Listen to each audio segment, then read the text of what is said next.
Got a question for each one of you. All right. Number 9. Does enumeration affect the income tax levied on citizens in various states? Yes. All right. Here's your question, Joanne. Uh-oh. Appropriation for the armed services can be only for a period limited to X years. I have absolutely no idea. That's probably a good answer. Ed, here's one for you. The electoral vote for president is counted in the presence of 2 bodies. Name them. I'm sorry, our time is up. Okay, what in the world do you have? I just guessed on mine. I'll be honest with you. You guys got the easy questions. You got 3 out of 68 questions that were presented to any African American who had the audacity to try to register to vote in Alabama in 1965. The old literacy test. So I just want to point out that at least to me, 1965 does not seem that long ago.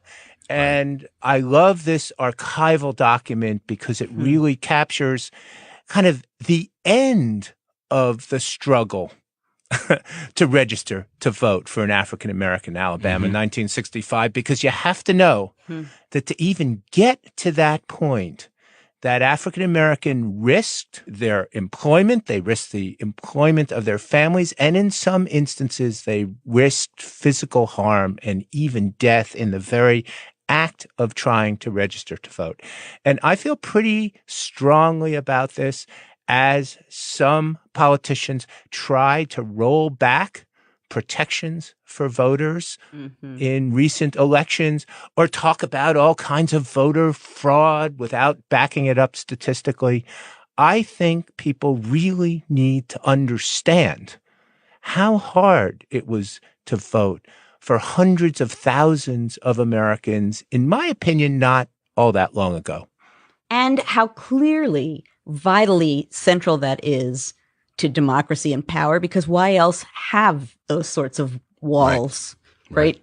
Absolutely. I mean, the tendency now, again, to think about these elections as being kind of, the big national issues of the day can sometimes obscure the intimacy of that kind of denial, right? I mean, and the real human stakes of that. I mean, one of the things that I always remember when thinking about kind of Southern voter discrimination is just all of the down ballot issues that are going to be there, right? Issues around eminent domain, the taking of your land for a so-called public good, or, the allocation of tax dollars for new parks, or what your tax payment will be on year to year. That can all wind up on that same ballot that you can't get access to if you fail one of these tests. It's pretty crazy.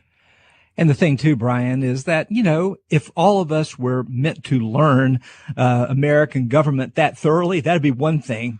But this was there for only one reason. Yes. It's because the 15th Amendment said you could not abridge votes because of race. So therefore, what impediments can we throw in people's ways? Poll tax was probably the most common way, but you put this understanding clause in there, and you have basically precluded a broad range of people who might be willing to save $2 for a poll tax, but there is no way that they can overcome the sheer determination of the registrar that no matter how educated you are and how much you know this, you cannot persuade them that you deserve to vote. So I think it may surprise some of our listeners to consider that white voters were also being subjected to some of these tests. They could be. See, the thing is, go back to your earlier point. The idea, Nathan, is that this was at the discretion of the registrar in each county. Right. And so if the registrar was your cousin, say, and you showed up and he knows that you couldn't read the back of a matchbook, he's not going to ask you these questions if you're white. But he could, because the whole idea is this is a workaround around the 15th Amendment that says you may not restrict voting on the basis of race. You can restrict it on the basis of other things, failure to pay taxes or to understand the Constitution. And so it's the arbitrariness of this that is so maddening. And the perverse effect of this was that it drove down the white vote as well. And so in Virginia in the 1920s, you had only 20-some% of the eligible voters who even bothered to show up.